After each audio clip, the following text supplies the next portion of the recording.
Hello friends. आज की इस वीडियो में हम इलेक्ट्रोकेमिस्ट्री एनसीईआरटी के क्वेश्चंस को डिस्कस करेंगे जो कि अनसोल्ड हैं और इन टेक्स्ट दिए गए हैं। तो स्टार्ट करते हैं अपना फर्स्ट क्वेश्चन। फर्स्ट क्वेश्चन में हमसे पूछा गया है, how would you determine the standard electrode potential of the system magnesium ion to magnesium, कि हम इस सिस्टम का मैग्नीशियम आयन से मैग्नीज के कन्वर्जन का इस इलेक्ट्रोड का पोटेंशियल कैसे कैलकुलेट कर सकते हैं। तो आंसर लिखेंगे first point, we can not calculate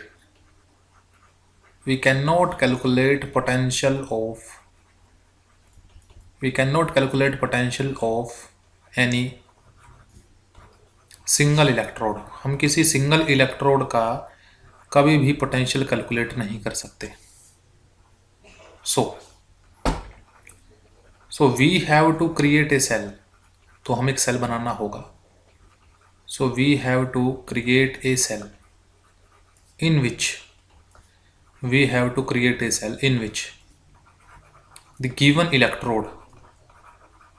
which the given electrode, that is magnesium ion, will act as anode,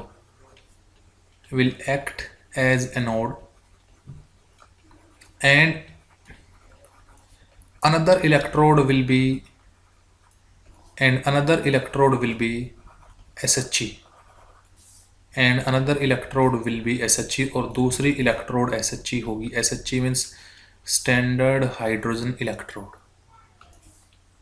तो किसी भी सेल के अंदर, क्योंकि हमें पता है दो इलेक्ट्रोड्स प्लेस की जाती हैं, तो पहली इलेक्ट्रोड जो सिस्टम हमें दिया गया है उसकी होगी जो कि एनोड का काम करेगी, और दूसरी जो इलेक्ट्रोड होगी वो SHE होगी। SHE यानी कि स्टैंडर्ड हाइड्रोजन इलेक्ट्रोड होगी, जो कि एज ए कैथोड का काम करेगी।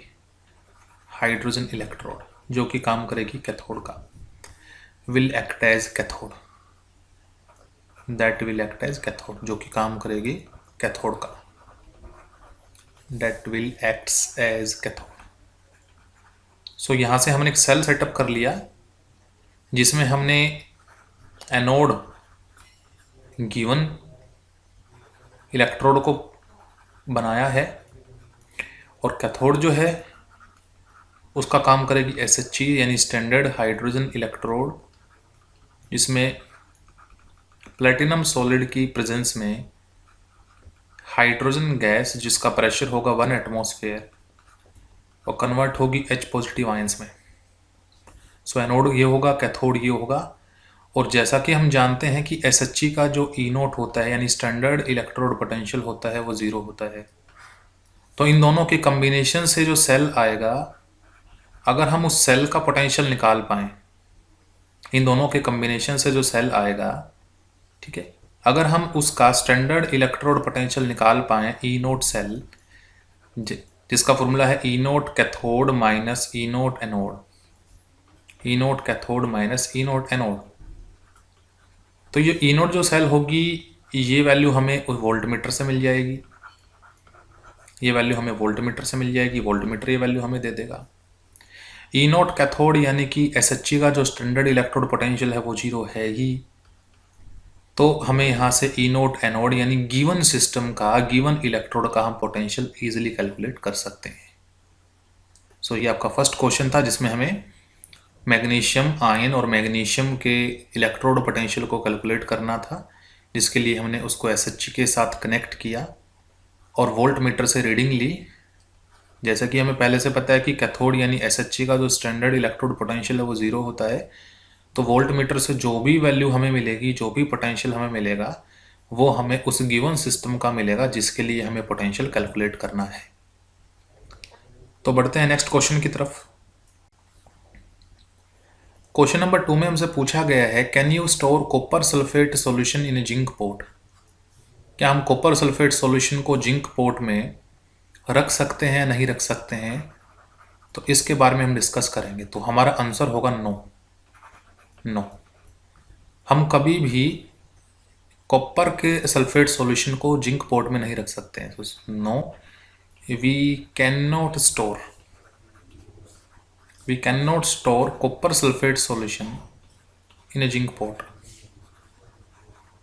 Copper sulphate solution in a zinc pot, हम कभी भी जिंक पोट में कॉपर सल्फेट सॉल्यूशन प्लेस नहीं कर सकते। रीजन आता क्यों, ऐसा क्यों है, हम ऐसा क्यों नहीं कर सकते हैं?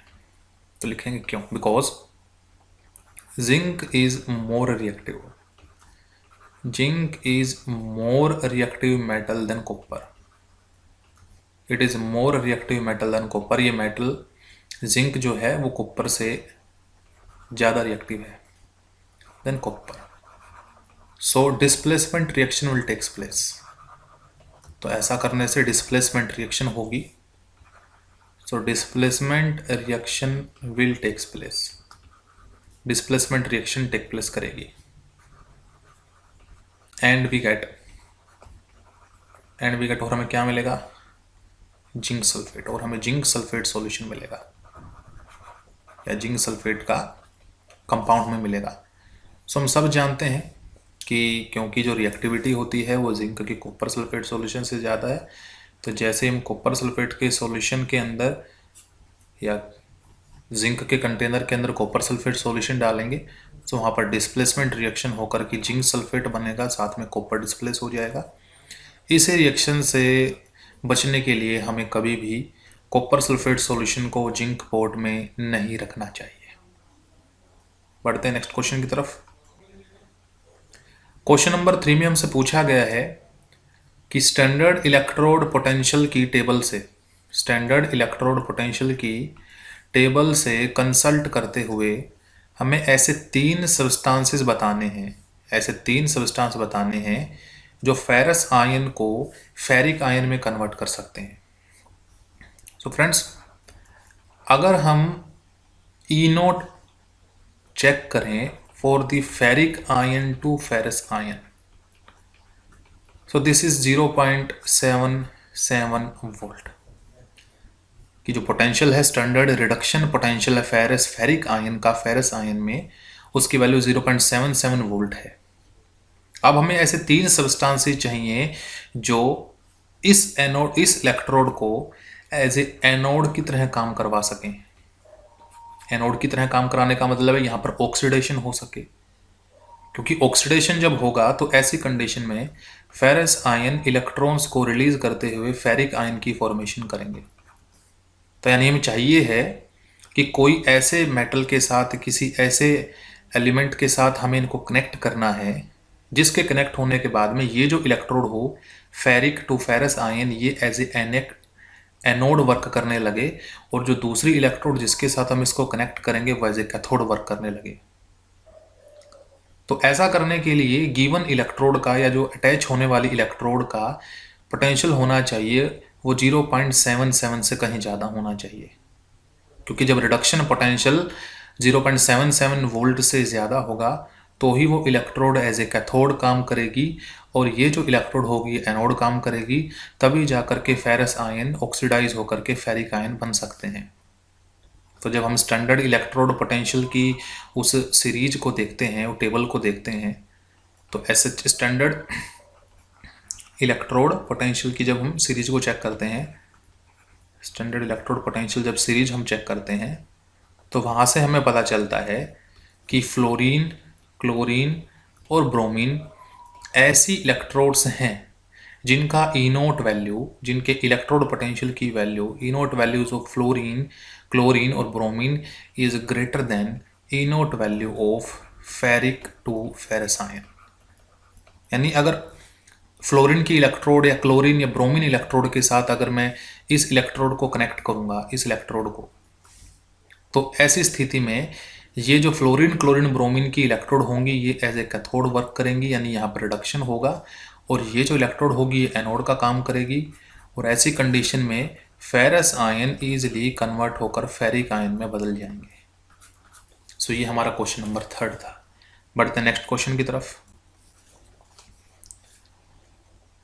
क्वेश्चन नंबर 4 में हमसे पूछा गया है calculate the potential of hydrogen electrode in contact with a solution whose pH is 10। हमें हाइड्रोजन की इलेक्ट्रोड का पोटेंशियल निकालना है जो कि एक pH 10 वाले सॉल्यूशन के कांटेक्ट में है। सो किसी भी इलेक्ट्रोड का पोटेंशियल निकालने के लिए हम जनरली नर्नेस्ट इक्वेशन का यूज़ करते हैं और वहाँ पर हम हमेशा ही रिडक्शन प्रोसेस को कंसिडर करके चलते हैं। तो यहाँ भी हमें हाइड्रोजन का रिडक्शन कंसिडर करना होगा। H पॉजिटिव आयन एक इलेक्ट्रॉन को गेन करते हुए हाफ H2 की फॉर्मेशन करेंगी। तो ये हमने रिडक्शन प्रोसेस लिख ली जो उस इलेक्ट्रोड के अंदर होगी। अगर हम यहाँ से नर्नेस्ट इक्वेशन अप्लाई करें तो हम लिखते हैं E electrode is equal to E naught electrode, E electrode is equal to E naught electrode minus 0.0591 upon n logarithm जो स्पीसीज प्रोडक्ट में बनी है उसकी कंसंट्रेशन हम न्यूमरेटर में रखते हैं और जो स्पीसीज रिएक्टेंट साइड में है उसकी कंसंट्रेशन को हम डिनोमिनेटर साइड रखते हैं। सो यहाँ से हमें ई इलेक्ट्रोड का कैलकुलेशन करना है। सो ई इलेक्ट्रोड के लिए हमें ई नॉट इलेक्ट्रोड चाहिए और हम सब जानते हैं कि हाइड्रोजन की इलेक्ट्रोड का स्टैंडर्ड इलेक्ट्रोड पोटेंशियल 0 होता है। तो यहाँ से 0 minus 0.0591 upon n, n is the number of electron change. और जैसा कि आप देख पा रहे हैं यहाँ इलेक्ट्रॉन चेंज, एक इलेक्ट्रॉन का चेंज आया है, सो यहाँ 1 लिखेंगे। लोगरथम हाइड्रोजन जो कि गैस की फॉर्म में है, जिसके प्रेशर के बारे में हमें कुछ नहीं बताया गया है, तो उसका प्रेशर 1 लेकर के चलते हैं। तो 1 की पावर 1/2 डिवाइड बाय हाइड्रोजन की कंसंट्रेशन हम निकालेंगे पीएच से। ठीक है, पीएच से कैसे निकालते हैं? हम सब जानते हैं पीएच जो होता है वो पीएच क्या है? PH is the negative logarithm of H positive. तो पीएच हमें यहाँ से 10 दी गई है, तो 10 equal to negative logarithm of H positive. ठीक है, यहाँ से अगर हम माइनस को इधर ले आए तो -10 equal to logarithm of H positive. तो यहाँ पहले हम एच पॉजिटिव ही लिख लेते हैं अभी तक। सोल्विंग करने पर यहाँ से 0 माइनस 0.0591 ही रहेगा लोगरिथम। एक की पावर कुछ भी हो वो हमेशा 1 ही रहती है, तो ये बनेगा लोगरिथम 1/h पॉजिटिव। तो 1/h पॉजिटिव को अगर हम लिखते हैं h पॉजिटिव तो हमें नेगेटिव साइन लगाना पड़ता है। नेगेटिव साइन की वजह से ये जो वैल्यू होगी ये पॉजिटिव हो जाएगी। यहाँ से लोगरिथम ऑफ h की वैल्यू डायरेक्टली हमें मिल गई 10। सो 0 सर प्लस 0.0591 लोगरिथम h की वैल्यू मिल गई हमें 10 माइनस 10 मल्टीप्लाई करने पर हमें वैल्यू मिलेगी 0.591 वोल्ट। 0 माइनस नेगेटिव 0.591 हमारा पोटेंशियल होगा उस हाइड्रोजन की इलेक्ट्रोड का जो 10 pH वाले सॉल्यूशन के कांटेक्ट में है। चलते हैं नेक्स्ट क्वेश्चन की तरफ। क्वेश्चन नंबर 5 में हमसे पूछा गया है calculate the EMF of the cell in which the following reaction takes place. कहते हैं उस सेल की ईएमएफ कैलकुलेट करो जिसमें ये रिएक्शन हो रही है और हमें ई नोट सेल दिया गया है। सो हम सॉल्यूशन में लिखेंगे कि by applying Nernst equation, by Nernst equation हम जानते हैं E cell equal to E naught cell minus 0.0591 upon n logarithm जो स्पीसीज प्रोडक्ट साइड है उनकी कंसंट्रेशन न्यूमरेटर में लिखी जाएगी और जो भी उनके कोफिशिएंट होंगे उन कोफिशिएंट्स को पावर लगाया जाता है और जो रिएक्टेंट साइड में प्रेजेंट हैं वो हमेशा डिनोमिनेटर में लिखी जाती हैं। यहाँ भी ऐसा ही होगा कि जो भी उनके कोफिशिएंट होंगे वो पावर लगाए जाएंगे। तो ये हमने नर्नेस्ट इक्वेशन अप्लाई करके इक्वेशन लिख ली। ई सेल हमें कैलकुलेट करना है। ई नोट सेल हमें दिया गया है 1.05 volt minus 0.0591 upon n। n is the number of electron change और जैसा कि आप देख पा रहे हैं कि यहाँ निकल की ऑक्सीडेशन स्टेट 0 है जबकि यहाँ +2 है, सो 2 इलेक्ट्रॉन का चेंज आया है। सो 2 लोगरिथम। निकल की कंसंट्रेशन आपको दी गई है 0.160। सिल्वर की कंसंट्रेशन आपको मेंशन नहीं है क्योंकि सिल्वर सॉलिड है, तो प्योर सॉलिड की कंसंट्रेशन को हमेशा हम 1 मानते हैं, तो 1 का स्क्वायर 1 ही रह जाएगा, तो उसको लिखने का कोई फ़ायदा नहीं है, बेनिफिट नहीं है। इधर से निकल वो भी प्योर सॉलिड है, सिल्वर की कंसंट्रेशन आपको दी गई है 0.002, जिसको हम लिख सकते हैं 2 × 10⁻³ उसका हमें होल स्क्वायर करना है। तो इसको फर्दर सोल्व करते हैं। 1.05 वोल्ट माइनस 0.0295, इसको डिवाइड करने से हमें मिलेगा वैल्यू लोगरिथम। इसको लिख सकते हैं 160 × 10⁻³ यहाँ से हमारे पास वैल्यू बनेगी 4 × 10⁻⁶। सो 4 से कैंसिल हो जाएगा 40 पर, 10⁻⁶ ऊपर जाके होगी 10⁻+6, उसमें से 10⁻⁻6 3 सब्ट्रैक्ट हो जाएगा। तो सब्ट्रैक्ट होने के बाद यहाँ से वैल्यू हमें मिलेगी 0.0295 लोगरिथम। 40 तो है ही हमारे पास में, 40 × 10⁻+3। सो हम एक काम कर लेते हैं, 40 × 10⁻³ को हम लिख लेते हैं अगले स्टेप में 1.05 माइनस 0.0295 लोगरिथम। इसको लिख लेते हैं 4 × 10⁻⁴।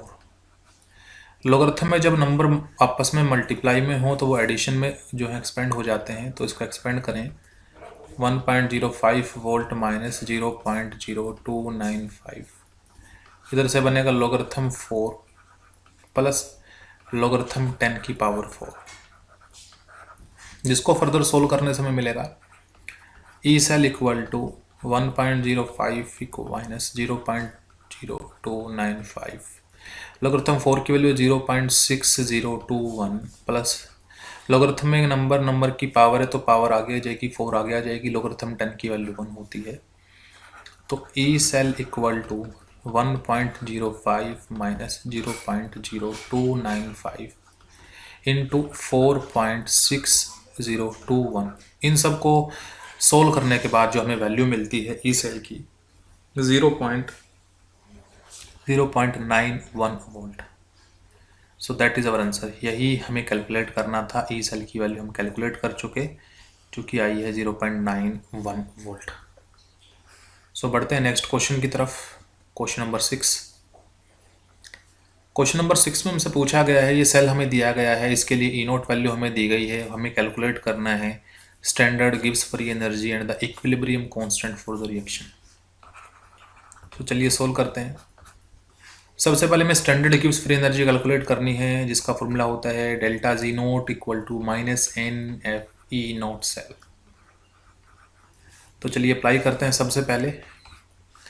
सो डेल्टा जी नोट हमें कैलकुलेट करना है माइनस इलेक्ट्रॉन चेंज अगर हम देखें तो यहाँ से फेरिक आयन पर +3 चार्ज है, लेकिन टोटल चार्ज हम कैलकुलेट करेंगे तो +6 होगा, +3 × 2 +6 होगा। और यहाँ फेरस आयन पर 2 पॉजिटिव चार्ज है, टोटल चार्ज कैलकुलेट करेंगे तो +2 × 2 होगा। सो +6 से +4 यानी 2 इलेक्ट्रॉन का चेंज आया है। एफ फेराडे सबको पता है वैल्यू 96500। ई नोट सेल की वैल्यू हमें दी गई है 0.236। जैसे यहाँ से डेल्टा जी की वैल्यू हम कैलकुलेट करते हैं, ये हमें मिलती है, यहाँ से जो वैल्यू मिलेगी हमें जूल की फॉर्म में मिलेगी, ठीक है, लेकिन हम इसको कैलकुलेट करेंगे किलो जूल में। सो किलो जूल में कैलकुलेट करने के लिए यहाँ से हम 1000 से डिवाइड कर देते हैं, और यहाँ से जो वैल्यू हमें मिलती है डेल्टा जी नोट की, वो आएगी आपकी delta G naught equal to minus के 45.55 किलो जूल। ये हमारे पास वैल्यू आई kilo joule per mole delta G note की। तो हाफ क्वेश्चन हमारा कंप्लीट हुआ। अब हमें कैलकुलेट करना है equilibrium constant.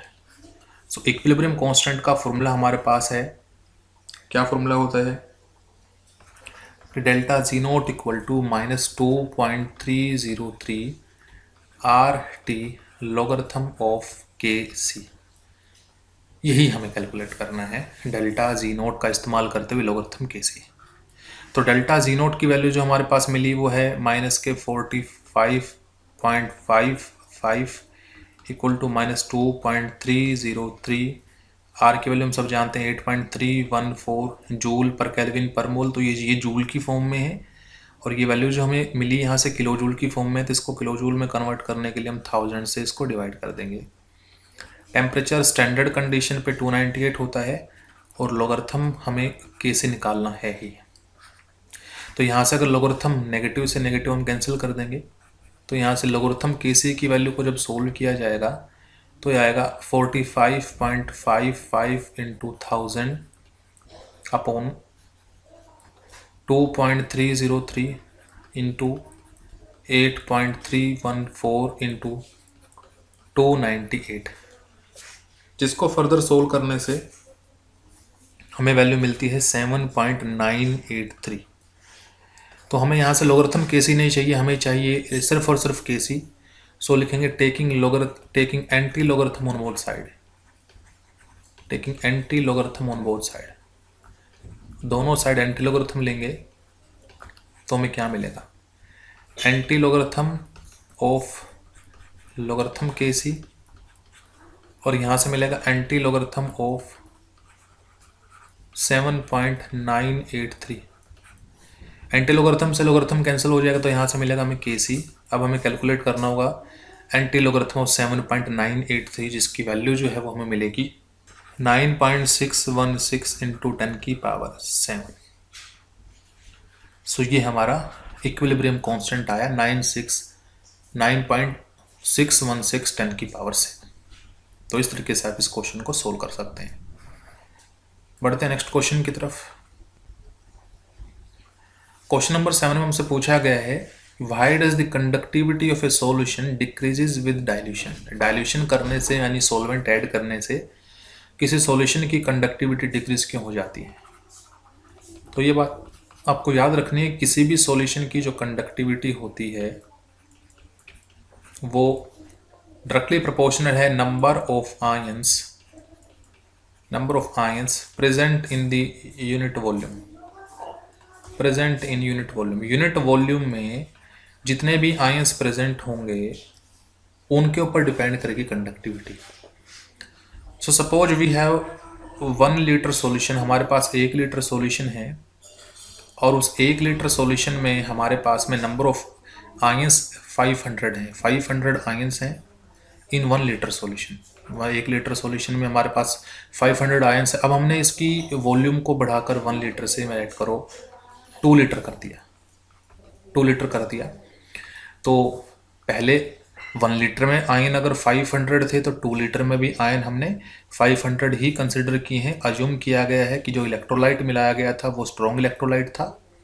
So further 1 litre water के एडिशन से कोई इफेक्ट नहीं पड़ा। सो अब इसकी टोटल वॉल्यूम जो हो गई वो 2 लीटर हो गई।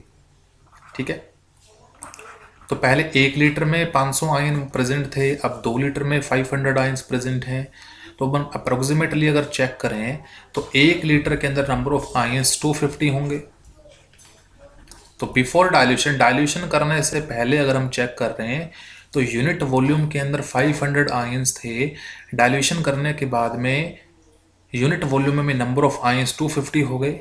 सो पहले के कंपैरिजन में नंबर ऑफ आयंस डिक्रीज हो गए, इसी वजह से कंडक्टिविटी भी डिक्रीज कर जाती है क्योंकि नंबर ऑफ आयंस डिक्रीज हो जाते हैं। होप आपको समझ आया। अगर आपको कोई भी डाउट हो तो कमेंट सेक्शन में कमेंट कीजिएगा। बढ़ते हैं नेक्स्ट क्वेश्चन की तरफ। क्वेश्चन नंबर 8 में हमसे पूछा गया है suggest a way to determine the lambda M naught for water. Limiting molar conductivity अगर हमें निकालनी है, ठीक है, इनफाइनाइट डाइल्यूशन पर जो लिमिटिंग मोलर कंडक्टिविटी निकलती है, अगर वो हम कैलकुलेट करनी है हमें वाटर के लिए तो हमें कोई वे सजेस्ट करना है। अगर हम कोलराश लॉ को अप्लाई करें, by applying Kohlrausch law, by applying Kohlrausch law,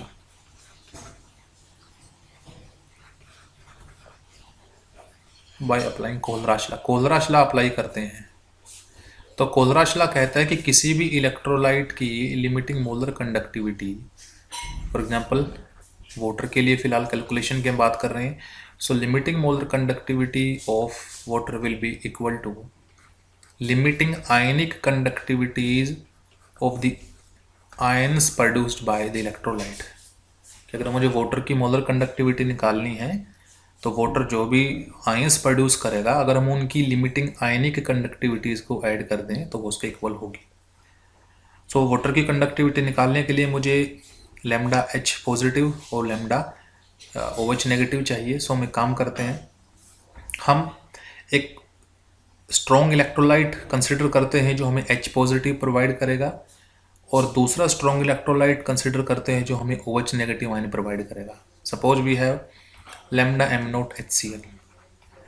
सो क्योंकि HCl एक स्ट्रॉन्ग इलेक्ट्रोलाइट है, सो इसकी जो मोलर कंडक्टिविटी है, लिमिटिंग मोलर कंडक्टिविटी, उसको हम इजीली ग्राफ से कैलकुलेट कर सकते हैं, डिबाई हक्कल और उनसेकर ग्राफ से। लेकिन अप्लाइंग अगर कोहलराशल अप्लाई करें, सो HCl की जो लिमिटिंग मोलर कंडक्टिविटी होगी वो H की कंडक्टिविटी यानी H पॉजिटिव की कंडक्टिविटी और Cl नेगेटिव की आयनिक कंडक्टिविटी के सम होगी। इसी टाइप से अगर हम lambda M not NaOH consider कर लेते हैं तो इसकी limiting molar conductivity ionic conductivity of Na positive and limiting ionic conductivity of OH negative ion होगी। क्योंकि वाटर के लिए जो कंडक्टिविटी कैलकुलेट करनी है उसमें हमें H की आयनिक कंडक्टिविटी और OH की कंडक्टिविटी को ऐड करना है। सो इक्वेशन 1 और इसको इक्वेशन 2 बोलते हुए इन दोनों को कर देंगे हम ऐड। सो लिखेंगे एडिंग 1 एंड 2, एडिंग 1 एंड 2। इधर से lambda naught HCl plus lambda naught NaOH हम ऐड कर देंगे।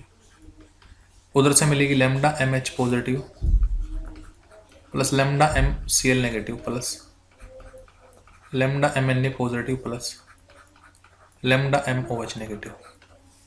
अब इसमें से H पॉजिटिव और हमें OH नेगेटिव की रिक्वायरमेंट है वाटर के लिए, सो हम बाकी के दो आयंस को लेफ्ट में ले आते हैं। सो lambda MHCl plus lambda M not NaOH left में आकर के ये Na पॉजिटिव और वो Cl नेगेटिव की फॉर्मेशन करेंगे। राइट हैंड साइड में हमारे पास H पॉजिटिव OH नेगेटिव बचेगा जो कि लैम्डा M नॉट वाटर होगा। दोनों में से नेगेटिव कॉमन लेने के बाद में हम इसको पॉजिटिव लिख सकते हैं। Na पॉजिटिव और Cl नेगेटिव आयन हम इजीली गेट कर सकते हैं from NaCl। So lambda M not H positive HCl lambda M not NaOH उसमें से सब्ट्रैक्ट कर देंगे अगर हम लैम्डा M NaCl तो हम इजीली गेट कर लेंगे lambda M not water.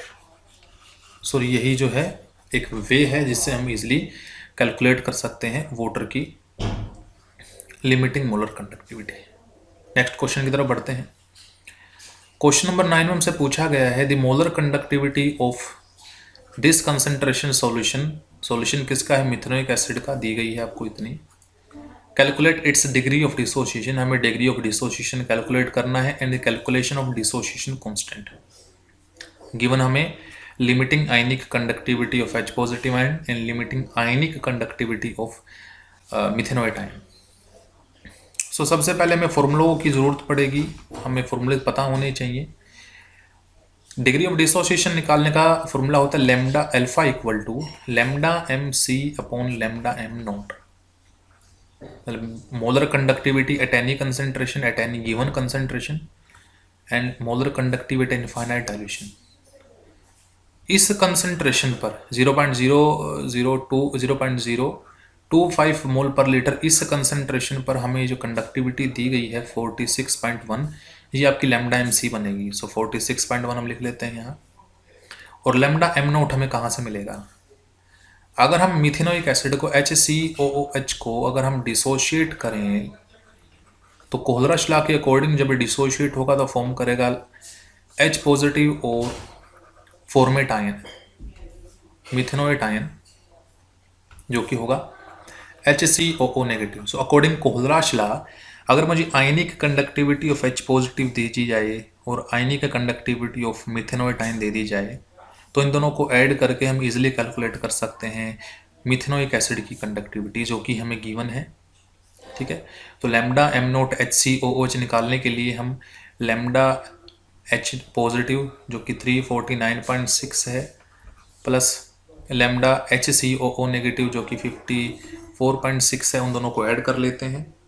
Add करने से हमारे पास जो वैल्यू आएगी 404.2 साइमन सेंटीमीटर स्क्वायर पर। तो ये हमारे पास आएगी लैम्डा M नॉट।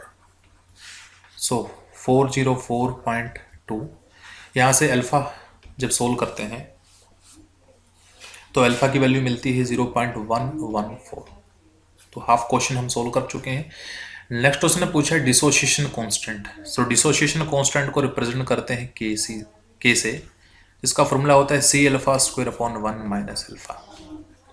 कंसंट्रेशन हमें दे रखी है 0.025, अल्फा की वैल्यू हमारे पास आ गई 0.114 उसका whole square upon 1 minus alpha यानी 1 माइनस 0.114, जिसको जब फर्दर हम सोल्व करेंगे तो सोल्व करके हमारे पास वैल्यू मिलेगी 3.67 इंटू 10 की power -4। That is our required answer. यही दो आपके आंसर थे जो हमें रिक्वायर्ड थे, जो कैलकुलेट करने थे। बढ़ते हैं नेक्स्ट क्वेश्चन की तरफ। क्वेश्चन नंबर 10 में हमसे पूछा गया है कि if current of 0.5 ampere flows through a metallic wire for 2 hours. 0.5 ampere का करंट फ्लो करता है किसी वायर से 2 आवर के लिए। पूछता है कितने इलेक्ट्रॉन वहां से फ्लो हो गए होंगे। तो सबसे पहले हम यहाँ से चार्ज कैलकुलेट करेंगे, and we note charge is equal to I into T. So current है हमारे पास में 0.5 एम्पेयर का, टाइम हमें दिया गया 2 आवर्स। सो 2 इंटू 60 हमने सेकंड कन्वर्ट करना है उसको। तो यहाँ से अगर हम चेक करें तो 0.5 जो है वो 1/2 है, 1/2 से 1/2 से 2 कैंसिल हो जाएगा। सो 60 इंटू 60 है 3600 कूलम। इतना चार्ज वहाँ से फ्लो हुआ होगा। एज आल्सो नो, जैसा कि हम और क्या जानते हैं, हम ये जानते हैं कि अगर कहीं से 1.6 10 की पावर -19 कूलम चार्ज फ्लो होता है तो हम कहते हैं 1 इलेक्ट्रॉन फ्लो हुआ है। अगर 1 कूलम चार्ज फ्लो हुआ होगा तो नंबर ऑफ इलेक्ट्रॉन कितने फ्लो हुए होंगे, 1/1.6 10 की पावर -19, और हमें चार्ज कितना दिया गया है 3600 कूलम। सो जो कि 3600 अपॉन 1.6 इंटू 10 की पावर -19 इलेक्ट्रॉन वहाँ से फ्लो हुए होंगे, जिसको सोल्व करने के बाद हमें वैल्यू मिलेगी 2.246 इंटू 10 की पावर 22 इलेक्ट्रॉन्स। तो इतने इलेक्ट्रॉन जो हैं वहाँ से फ्लो हुए होंगे उस वायर से। सो फ्रेंड्स, आज की इस वीडियो में इतना ही। बाकी के जो क्वेश्चंस हैं वो हम नेक्स्ट वीडियो के अंदर स्टडी करेंगे। अगर आपको वीडियो अच्छी लगे तो लाइक शेयर सब्सक्राइब कीजिएगा। Thank you.